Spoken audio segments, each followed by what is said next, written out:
The unsurpassed, penetrating and perfect truth is seldom met with, even in 100,000 myriad kalpas. Now we can see and hear it. We can remember and accept it. I vow to make the Buddha's truth one with myself. Homage to the Buddha, homage to the Dharma, homage to the Sangha.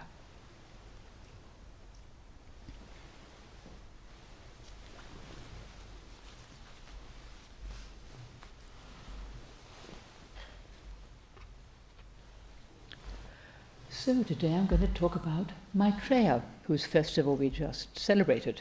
Very nice, it was lovely. Maitreya, his name means the loving one. It's from Maitri or Maitreya, from metta, loving kindness. He's a loving kindness Buddha. He's the Buddha that is to come, the future Buddha.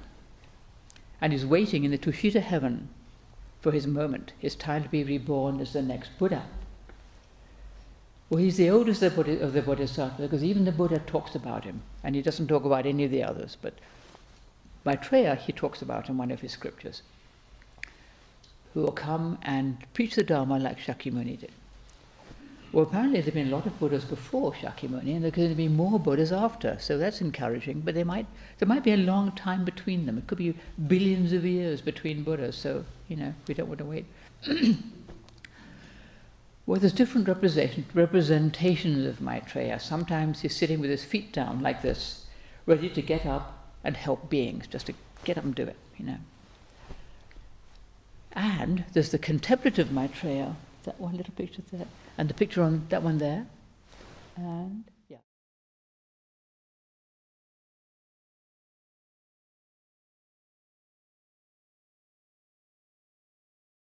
That one there, and that little statue there show this contemplative Maitreya, with one foot crossed on the other knee like this, and his hand to his fair cheek, contemplating. This is a very famous image in Japan and Korea, and I really like it. Living in the Tushita heaven, waiting to become the next Buddha, and perfecting his virtues. Not just sitting there saying, I'm going to be the next Buddha, but he's actually working on himself, doing his training still. And he's looking down at the suffering beings, contemplating them and how to help them. How can I help people? It's not just sitting there feeling good about himself. He's looking at the world. I'm the next Buddha. I better, be ready for that and look at what's going on. Then there's the laughing Buddha, the monk with the sack. There he is up there. There he is over there, And that's kind of like that, but I'll talk about him in a minute.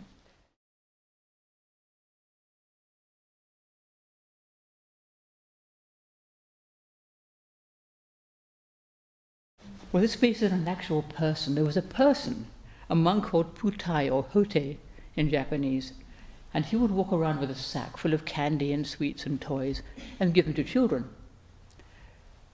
And he was greatly loved for his kindness.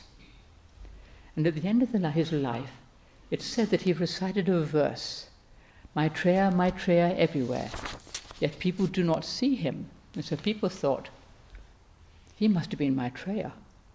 We missed him, They hadn't recognized him. So they made statues of him and venerated them. And he's been venerated like this ever since. And there's something really nice about that. Just there's the contemplative side, working on things and looking at the suffering of the world. And there's the joyful, generous, loving side. I think it's nice to have both. Well, this is my little statue.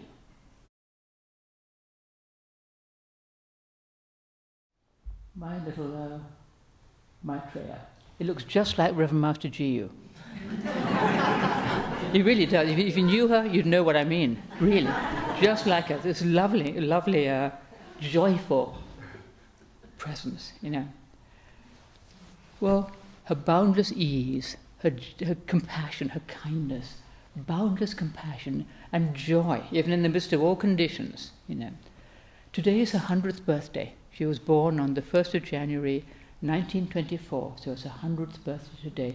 I'm glad she didn't have to be here to see it. I'm sorry. It would not have been much fun with all that's gone on in the world since then, since she died. And she had a special affinity with Maitreya. Maybe partly because her birthday is on his festival day, but she always had a special thing for Maitreya. Maitreya is very approachable. He was greatly venerated for a long time because it's easy to be reborn in his Tishita heaven. Easier than Amitabha's Pure Land even. You know, you didn't have to do anything special. You just be an ordinary person. You didn't have to have special accomplishments or anything. You could just be reborn in his land easily. And people liked that. You know, it doesn't mean you don't train yourself, but you don't have to be a perfect person. His great virtue, kindness and benevolence. And there's lovely stories about it. I'm going to tell you one of them. I hope I can remember it all. Let me just remind myself, because my brain freezes up and what I'm talking about will be depressing. There we are. There we are, yes. Asanga, he was one of the great masters in the Yogacara tradition. We're not going to talk about the Yogacara, it's all right. But he had a great love for Maitreya. And he spent 12 years in a cave in the Himalayas contemplating Maitreya, devoted to Maitreya, and trying to see Maitreya. 12 years he does this. And he has no sense of Maitreya. No, Maitreya never turns up, never comes to see him. He never gets a sense that he's actually making any progress in his training at all. This may seem familiar to some of us. And after 12 years, he kind of gives up. And he goes to town. And on the way, he passes a wounded dog who's been badly harmed. And this is gross. It's wounded, it's dying, and it's got maggots eating it. This happens. And he's just overcome with pity for this poor beast. And he thinks, how am I going to save this beast and not kill the maggots? He goes to town to get a knife, trades his staff for a knife, comes back to cut off some of his own flesh to feed these maggots. It's a bit, well, anyway, this is what he apparently does. And then he thinks, well, how am I going to get the maggots off this dog without killing them? And he says, I know what I'll do. I'll take them off with my tongue. I said it was gross. But before he actually has to do this, the dog transforms into Maitreya. Radiant, beautiful, bodhisattva, the full works, you know. Beautiful, radiant being, filled with compassion and loving kindness. And the Sangha is completely overwhelmed and bursts into tears and says, where have you been all this time? I've been praying to you for 12 years and you never came, but here you are now. Well, Maitreya explains, you know, because of his great compassion for this poor and suffering beast, about to do something really, nobody wanted to do that. But he has shown his devotion to Maitreya with this incredible act of kindness and selflessness. And he says, carry me on your shoulders into town. So Asanga does this, he's carrying Maitreya on his shoulders into town. Well, other people, all they see is this monk carrying an old, wounded, suppurating dog. But it's Maitreya. Very interesting story. And he was devoted to him ever since.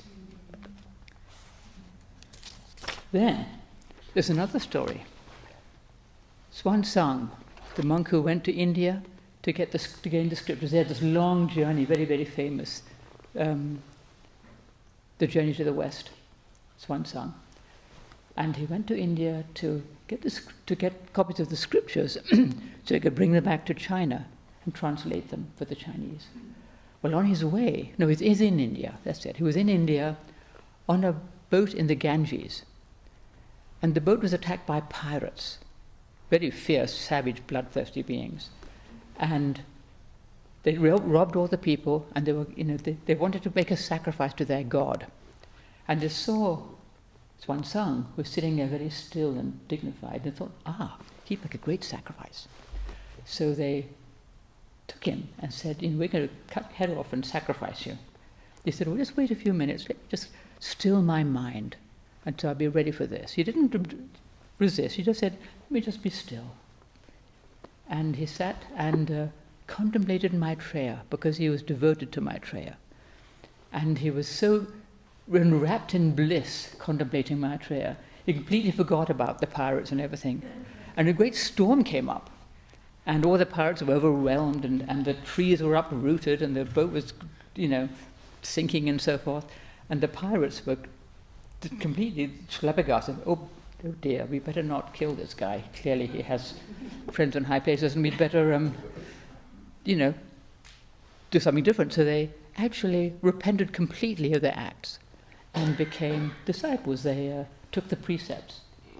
And that was a really nice story. And then, because Xuanzang had asked, actually, I'd forgotten this, he had asked that he could be, if he was going to be killed, he could be reborn so that he could teach these pirates to change their ways. But he didn't have to die and be reborn. They changed right there because they saw that he was not afraid to die and that he had just this loving kindness of Maitreya. So that's another nice story. I think I got most of it. Yep. Anyway, this is from Faces of Compassion by Taigen Dan Layton. He has some lovely stories about bodhisattvas, and there's a couple of them that I really like. So, he was, he has these great attributes, loving kindness. Would say that Maitreya was originally one of the Buddha's disciples named Ajita. Maybe that's how the Buddha talked about him. Well, Ajita wasn't a very good trainee. He wasn't very impressive. He didn't seem to really do very much. Young, actually, and not very, impressive. But Shakyamuni predicted that he'd be the next Buddha. There was some kind of event happened, and Ajita was sort of clearly had more going on than just being foolish and naive. And the Buddha said, Shakyamuni said, he's going to be the next Buddha. So you never know. You never know. It's like Shantideva. You never know what a person may be actually training with. You think they may not be that bright, or we may not be that bright. Maybe there's more going on than we know, even in ourselves. So. And then he's also in the Lotus Scripture, the famed seeker bodhisattva who just wanted fame and gain, who'd learn the scriptures and then forget them. But he was very kind-hearted. And again, he was able to train with many Buddhas because he was kind-hearted, and here he is, Maitreya. So, this can be encouraging for us. We don't have to be perfect. We don't have to have everything organized, to have perfect meditation or anything. We can just do our best and practice kindness and compassion. Really important. Kindness and compassion. And we do our best to meditate and keep to the precepts and so on, because they are the way to stop creating suffering. We're just not just being nice here, but to practice kindness and benevolence is incredibly helpful. So, kindness and compassion lead to wisdom. They work together. Well, we just recited this litany of Maitreya, which is long.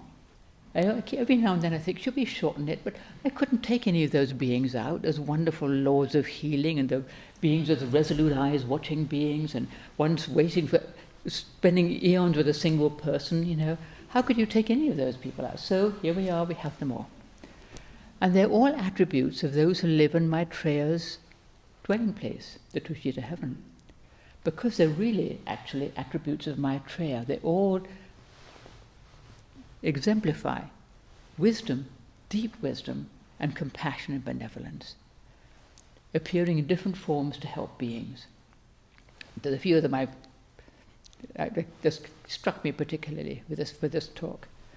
This is the dwelling place of those with generosity, discipline, patience, and zeal, whose meditation has brought forth the fruits of wisdom.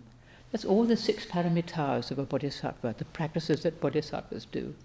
Generosity, discipline, ethics, patience and zeal, effort, meditation and wisdom. Those are the 6, right there.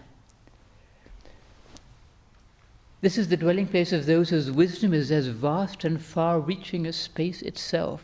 And there's always descriptions of wisdom that it's hard to even fathom what they're talking about, some of these descriptions of this deep wisdom of knowing that actually things are not as they appear to be. This is the dwelling place of those who are moved to pity by the misery of others, who, upon seeing all about them multitudes of beings of all kinds, intent on following wicked ways, accept the pain and bitterness such beings bestow upon them, without taking retaliation, but instead let loose the radiance of their great and merciful benevolence, so that all suffering is completely removed and extinguished. No judgment, no resentment. As it says, it doesn't say wicked beings, it says beings intent on following wicked ways. That's interesting. It doesn't talk about wicked people or bad people. It's just people do bad things. Doesn't mean they're innately wicked. All beings are part of Buddha nature. I think it's nice that intent on following wicked ways, not wicked beings. And they let loose the radiance of their great and merciful benevolence to help with suffering. Because being a person intent on following wicked ways, you're not a happy person. It's just suffering. You're creating it and you're suffering. This is the dwelling place of those compassionate and tender ones who, upon seeing the multitudes of beings everywhere taking on suffering, radiate from their heart great benevolence and wisdom, vowing to act always for the weal of others. So it goes on and on, all these beings helping other beings in all possible ways, all aspects of Maitreya. And finally, the person who's speaking this says, I now reverently bow to you, who, for the benefit of all, ever manifest yourself in myriad forms, whilst relying upon the true self, in capitals. So Maitreya helps beings in all these very many ways, but he never loses sight of the true self, the Buddha nature within himself and within all beings. He never loses sight of that. He helps all these beings, but he never loses sight of the fundamental wisdom from which he can act. How could you do all that if you didn't have that stillness within? So who is Maitreya really? He can be seen as a bodhisattva, out there somewhere, but it's also within us. He's our hope for the future. He's not some savior who's going to come and save us all. We might have to wait for 5 billion years, so we might, don't want to wait. He teaches us how to rescue ourselves, because we can follow these ways of benevolence, kindness, and faith and hope and joy. Because we are Maitreya also, we are the Buddha that is to come. He symbolizes our own potential for Buddhahood. It's not just somebody else out there, it's us. We have these aspects. We have these qualities within us. We can practice them. And we will become Buddha. We're already on our way. We're here. We're doing the training. We're practicing. We're doing our best. We are already on our way to becoming Buddha, like all beings. And we can train ourselves in compassion and wisdom and help ourselves, help each other, and help the world. It needs it, no matter how dark things may look, No matter how poorly we may feel we're training, sometimes we do, we will become Buddha and we can help. Ajita wasn't a very impressive trainee, but he'll be the future Buddha. Fame-seeker bodhisattva, kind-hearted. They weren't very impressive people, but they were predicted for Buddhahood. And we will not think we're terribly impressive people, but we're doing the practice, we're doing our best, and we should trust that, We all have kindness within ourselves, no matter who we are or what we may have got up to in the past. Some people maybe appear to be beyond all hope of kindness, do dreadful things, but maybe they'll learn compassion and wisdom in the future. I'm sure they will. It might take a long time, but all beings have that potential for compassion and wisdom. So never to give up on anybody, no matter what it looks like. It's not up to us to judge. There's a lot more going on with people than we might know. We don't know why people are the way they are. We don't know what it's like to be another person. And we don't want to give up on anybody, because all of us can change for the better, whoever we may be. So there's always hope for the future, no matter how dark things may appear in our world. There's always Buddha nature within all beings and within all things, and we don't want to forget that. That is how we can practice faith and hope and joy. In the Maitreya offertory, he says he has a heart full of joy and merriment, who knows that it is unsafe to inhabit the 3 realms of existence. Life is not safe. Even if you live in a comparatively safe place, there's old age, sickness and death comes to all of us, if we're lucky. We're all going to die. If we get lucky, we get old. and we're very likely to get sick. Everybody does sometimes. And nevertheless, despite all this, Maitreya has a heart full of joy and merriment, faith and courage. Amidst difficulty and insecurity, there's hope and joy even in darkness. And we can practice that. We can practice hope.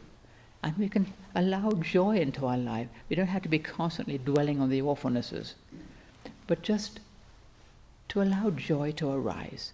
It's good for our world, it's good for us to allow a little joy into our life, to practice joy, actually. We've talked about this at other times.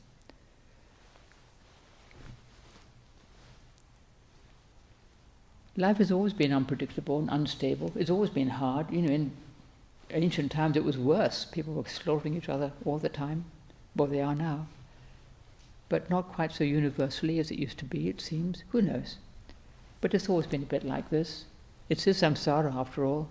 You don't expect it to suddenly be great, but we can practice faith and joy. And we can practice loving kindness, the loving kindness of Maitreya. Maitreya, the loving one. We don't have to try to love everybody. It doesn't really work. But we can always practice kindness as best we can. And by doing that, we can love people more. If we're not kind, and we're just selfish and we harden our hearts, we kind of cut ourselves off from people. It's me and them, or me and that person I don't like. But if we're kind, we stand to soften that. We soften that sort of shell of self and let it become more permeable. And by being kind, we find that actually other people are pretty much like us. We're not that different. It's not me over here and everybody else out there. So we're all just part of the same body.